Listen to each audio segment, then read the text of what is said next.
Bos Kalteng Putra Puji, Timnas Indonesia, besutan Shin Tae-yang. Timnas Indonesia besutan Shin Tae-yang dipuji oleh bos dari klub Kalteng Putra. Skuad Garuda dinilai punya teknik dan visi oke. Fisik para pemain Timnas Indonesia memang selalu digenjot Shin Tae-yang dalam latihan. Juru taktik asal Korea Selatan itu dikenal sebagai pelatih yang punya perhatian khusus terhadap kondisi fisik anak asuhnya. Secara teknik dan fisik ini Timnas Indonesia luar biasa.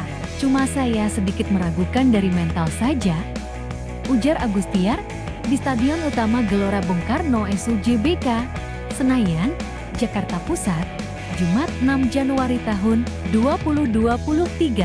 Agustias datang ke SUJBK untuk menyaksikan pertandingan Timnas Indonesia versus Vietnam pada leg pertama babak semifinal Piala AFF 2022.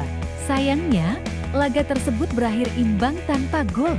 Jika saja tim asuhan Shin Tae yang bisa mengalahkan Vietnam, Agustiar akan memberikan bonus. Namun, ia tak mengungkapkan nominalnya. Kalau mereka menang, bahkan ada bonus untuk Timnas Indonesia. Nominalnya itu rahasia, kata pria berusia 50 tahun ini.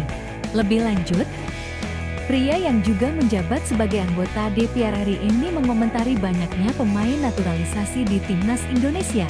Agustiar mengaku tak mempersoalkannya.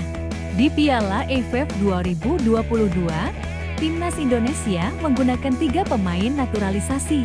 Ketiganya yaitu Matt Klopp, Jordi Amat, dan Ilija Spasojevic.